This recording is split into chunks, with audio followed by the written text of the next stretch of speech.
Cambridge IELTS 7 by University of Cambridge ESOL Examinations, published by Cambridge University Press. This recording is copyright. CD 2. Test 3. You will hear a number of different recordings and you will have to answer questions on what you hear. There will be time for you to read the instructions and questions, and you will have a chance to check your work. All the recordings will be played once only. The test is in 4 sections. At the end of the test, you will be given 10 minutes to transfer your answers to an answer sheet.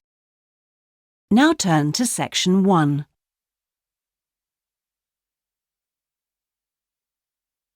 Section 1. You will hear a conversation between a student and a job advisor. First, you have some time to look at questions 1 to 5.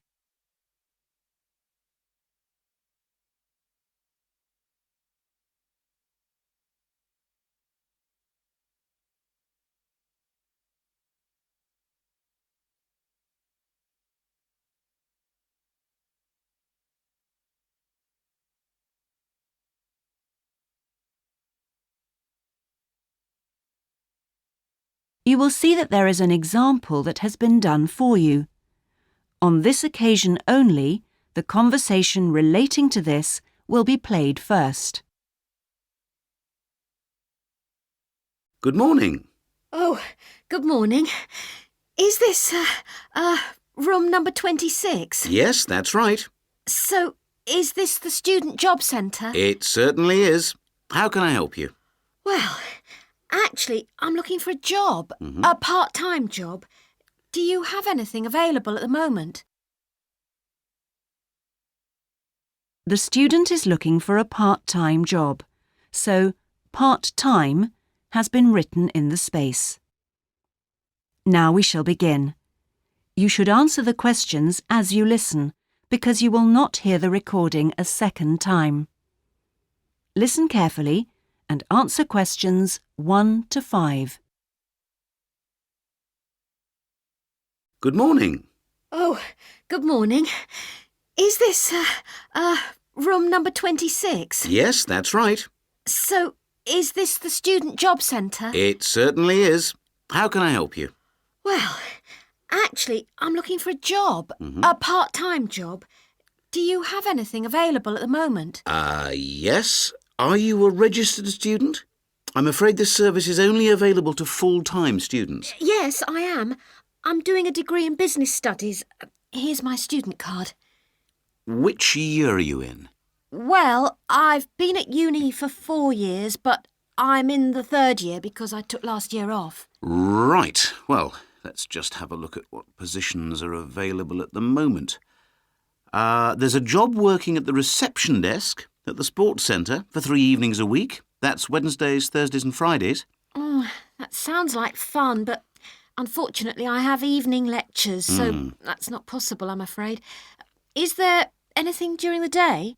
OK, that's no good then. What about cleaning? There's a position for a cleaner at the childcare centre. Right. But you'd need to be there at 6 a.m. Does that appeal? 6 o'clock in the morning? Ooh, that's far too early for me, I'm afraid. I'd never make it that early in the morning.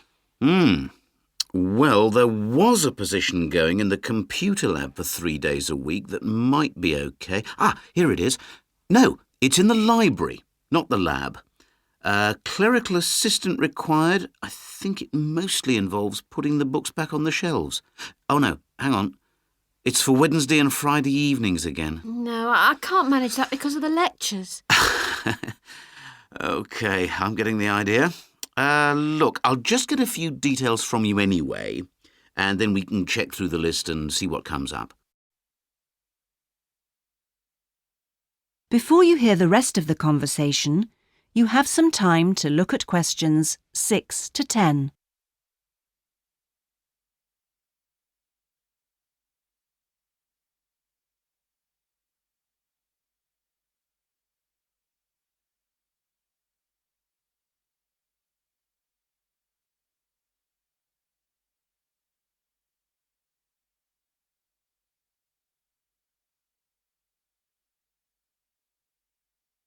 Now listen and answer questions 6 to 10.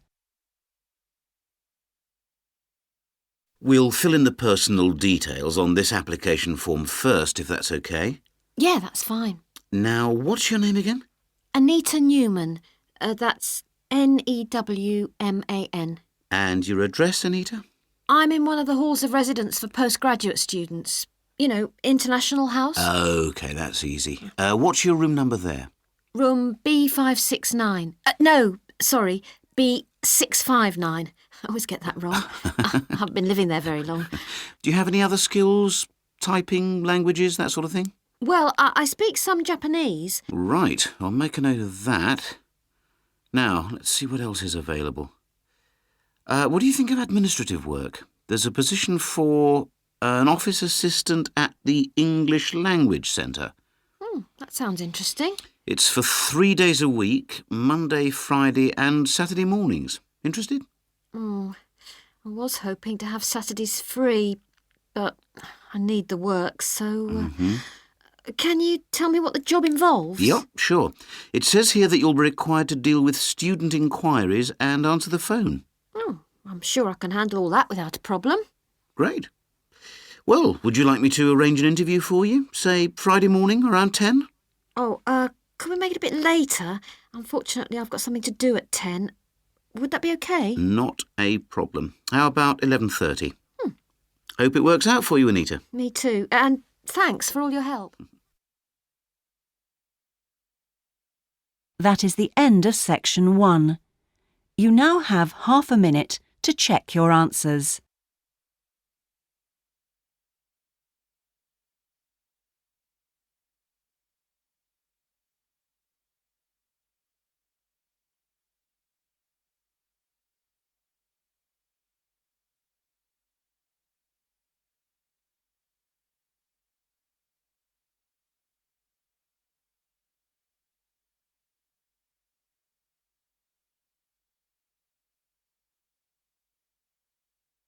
Now turn to section 2.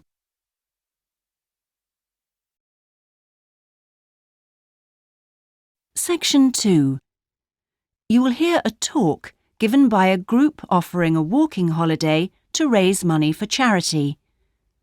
First, you have some time to look at questions 11 to 16.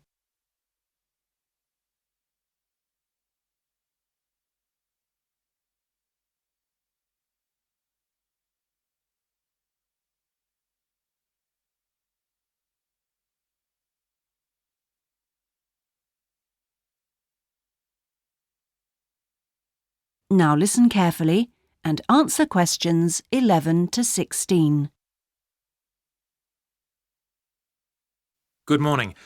I'm very pleased to have been invited along to your club to talk about our charity-sponsored walking holiday for education aid. I'll start by giving you a brief overview of what it entails. First of all, let me explain what we mean by sponsored here. This is where people promise to donate money to the charity if you achieve your goal. In this case, to walk a certain number of miles. Basically, we are organising a 10-day holiday from the 6th to the 16th of November, with 8 days actual walking, trekking in the Samira Mountains. Let's have a look at some of the details. We require you to raise sponsorship money of at least $3,200, paying $250 of it up front as a deposit, and the rest in stages throughout the year. Out of this, about 35% will go on your expenses, and that leaves 65% guaranteed to go to the charity. Which brings me to the most important part. This trek is being specifically organised to help education in the Samira region. Last year, we helped train teachers for the disabled, and this year we're focusing on the pupils. Each of the walkers' sponsorship money will go to help an individual special needs pupil in one of the mountain schools. In the second part of the talk, I'll be giving you a lot more details. But back to the basic information. Age limits. This is the second time we've run this kind of holiday, and on the first we even had an 80-year-old. But we found it was wise to establish limits this time. You have to be at least 18, and the top limit is now 70. though you need to obtain a health certificate from your doctor if you are over 60 years old. Now, the Samira Mountains are among the highest in the world, but you mustn't be too daunted. We will mainly be trekking in the foothills only, although there will be spectacular views even in the foothills. However, you will need to be extremely fit if you aren't now and you're interested in coming with us. You have plenty of time to get into shape. You'll be sleeping in tents, so you must have quite a bit of equipment with you, but you will be helped by local assistants. Your bedding and so forth will be carried by them. We ask that you only walk with a small rucksack with needs for the day. I don't think I've really said enough about the marvellous area you'll be walking in. Let's have a look at some of the sights you'll be seeing. Apart from these spectacular snow-covered peaks and valleys, there are marvellous historic villages. The area has been famous for centuries for making beautiful carpets, although recently there has been a trend to move into weaving blankets and wood carving. The people are extremely friendly and welcoming. We deliberately keep the party small in size to minimise disruption to people and landscape. Before you hear the rest of the talk, you have some time to look at questions 17 to 20.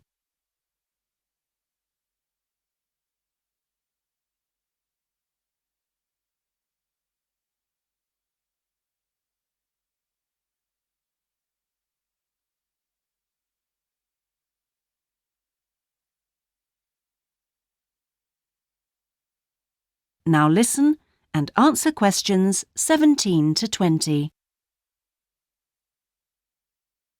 I hope that there are still some people interested. I will be distributing leaflets at the end where you can find out more information. But just for the moment, I'll outline the itinerary, the main high points of the holiday. Obviously, you'll start by flying out to Kishbar, the capital city, on day 1. After a couple of days to acclimatise yourself, you'll start the trek on day 3, walking through the enormous Katiba forest, which will take the whole of the day.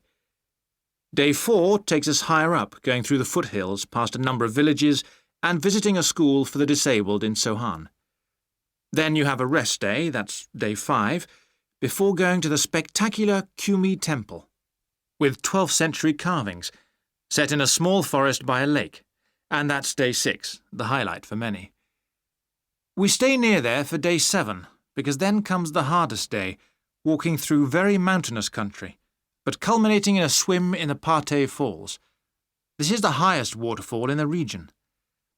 Day 9 is much easier, with part of the day spent in a village where they make some of the gorgeous red blankets. Then back down to Kishbar and the journey home. So, you can see it's a pretty packed timetable. That is the end of section 2. You now have half a minute to check your answers.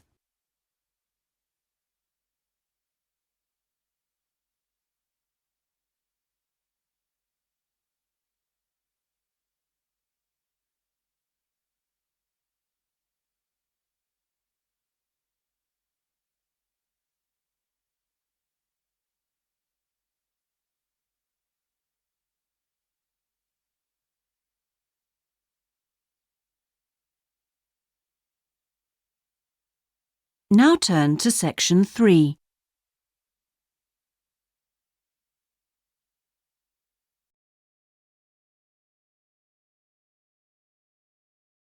Section 3. You will hear part of a seminar on ocean research given by a climate scientist. First, you have some time to look at questions 21 to 25.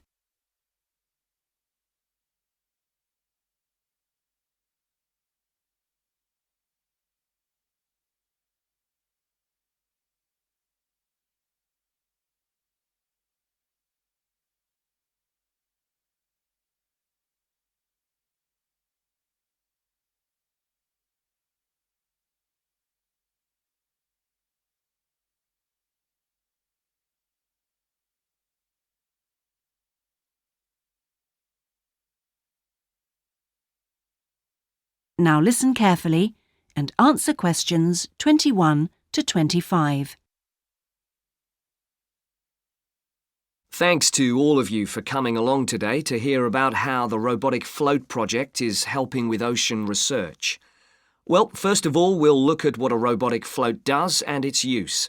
So let's start with the device itself. It looks a bit like a cigar, and it's about 1.5 meters long. More importantly, it's full of equipment that's designed to collect data. So it can help us in building up a profile of different factors which work together within the world's oceans. Sounds like a big project. Isn't it too big for one country to undertake? That's quite true, but this project is a really good example of international cooperation. Over the last 5 years, scientists from 13 countries have been taking part in the project and launching floats in their area of ocean control. And next year, this number will rise to 14 when Indonesia joins the project. That's impressive. But let's move on to how floats work. The operational cycle goes like this. Each of the floats is dropped in the ocean from a boat at a set point and activated from a satellite. Then the float immediately sinks about 2,000 meters. That's 2 whole kilometers down in the water. It stays at this depth for about 10 days and is carried around by the currents which operate in the ocean at this level.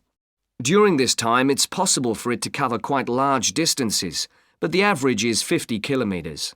So, what is it actually recording? Well, at this stage, nothing.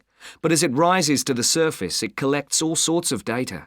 Most importantly, variations in salinity, that's salt levels, and the changes in temperature, a bit like underwater weather balloons. Then, when it gets back to the surface, all the data it's collected is beamed up to the satellite. After about 5 hours on the surface, the float automatically sinks, beginning the whole process again. What happens to the data? Well, the information is transferred direct to onshore meteorological stations, like our one in Hobart, and within 4 hours the findings can be on computers, and they can be mapped and analysed.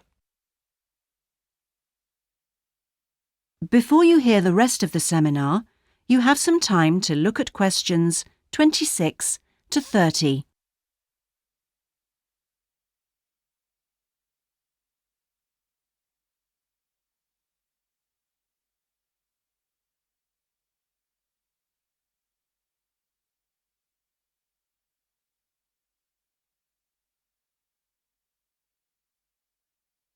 Now listen and answer questions 26 to 30.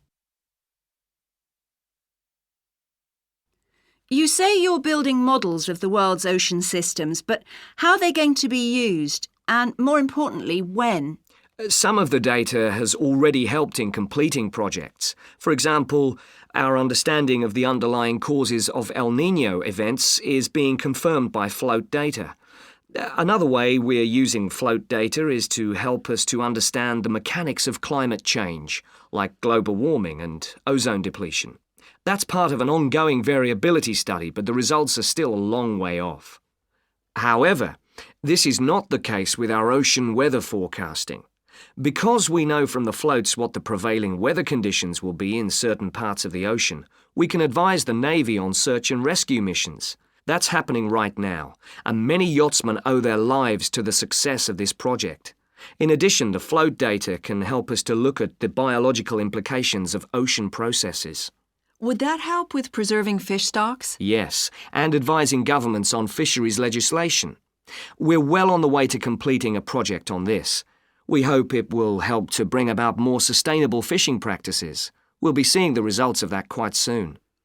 It sounds like the data from floats has lots of applications. Yes, it does. It's also a powerful agricultural tool. If we were aware of what the weather would be like, say, next year, we could make sure that the farmers planted appropriate grain varieties to produce the best yield from the available rainfall. That sounds a bit like science fiction, especially when now we can't even tell them when a drought will break. I agree that this concept is still a long way in the future, but it will come eventually, and the float data will have made a contribution. That is the end of section 3. You now have half a minute to check your answers.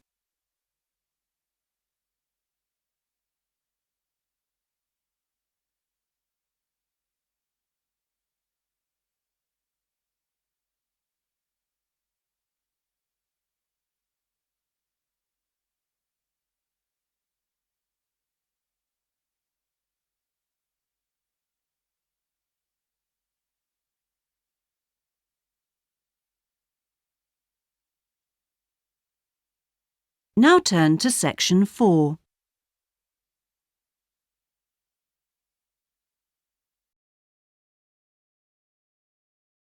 Section 4. You will hear part of a lecture about hotels and the tourist industry. First, you have some time to look at questions 31 to 40.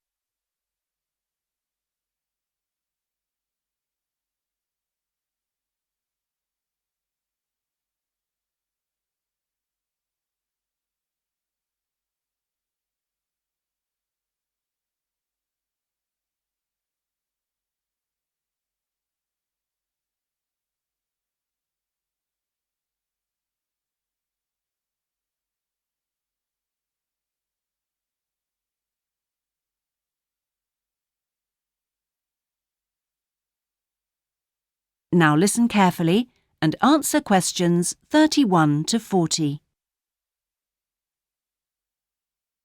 Good morning, everyone. Today's lecture forms part of the Hospitality and Tourism module. Last week, I looked at the economy end of the hotel business. This week, I'm going to discuss the luxury end of the market. Let's consider the following scenario. You wake up in the middle of the night in a strange hotel miles away from home, disoriented most probably from jet lag, when even the most expensive surroundings can seem empty and dispiriting.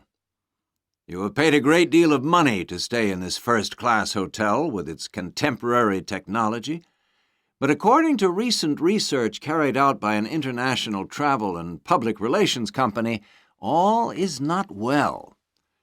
The research suggests that even the most opulent, luxurious hotels seem to have underestimated the most basic needs of their customers, be they traveling for work or pleasure. The need to feel at home in surroundings which are both familiar and inviting. Do these findings, however, apply only to hotels situated in particular areas? Is it possible that the external environment can affect a guest's well-being? The company's research covered a whole range of different hotel types, both independent hotels and those which are part of large chains. They investigated chic, so-called boutique hotels in the heart of downtown business districts, stately mansions located in the depths of beautiful countryside, and plush hotels built at the edge of tropical beaches, surrounded by palm trees and idyllic blue ocean. And the research concluded that what was outside the hotel building simply didn't matter. This is a fascinating revelation, and those of you hoping to move into careers in the travel and leisure industry would be well advised to look at the findings in more detail. But back to the main point of this lecture, the need to feel at home. What can the hotel industry do about it? And is the very idea so subjective that it's impossible to do anything about it on a global basis?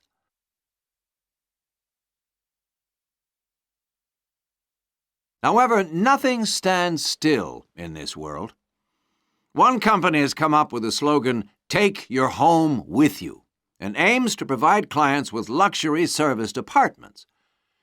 Those in the business travel industry maintain that these serviced apartments dispense with all the unwanted and expensive hotel services that business travelers don't want, while maximizing the facilities they do want. For example, not only sleeping and living accommodation, but also a sleek, modern kitchen that allows guests to cook and entertain, if they wish, at no additional cost. The attractions of such facilities are obvious, and it'll be interesting to see whether the company manages to establish a trend all over the world and make a lasting impact on the luxury accommodation market. Now, finally, I want to consider the psychology underpinning the traditional holiday hotel industry. As a hotelier, how do you go about attracting people to give up the security of their own home and entrust themselves to staying in a completely strange place and sleeping in an unfamiliar bed? Firstly, Hotels exploit people's need to escape the predictability of their everyday lives. For a few days, people can pretend they are free of responsibilities and can indulge themselves. Secondly, there is something very powerful in our need to be pampered and looked after. It's almost as if we returned to being a baby when everything was done for us and we felt safe and secure. And not far removed from this is the pleasure in being spoilt and given little treats, like the minuscule bottles of shampoo and tiny bars of soap, the chocolate on your pillow at night. And we actually forget that we are paying for it all. Next week, I'm going to look at eco-hotels, a fairly new phenomenon, but increasingly popular, particularly... That is the end of section 4. You now have half a minute to check your answers.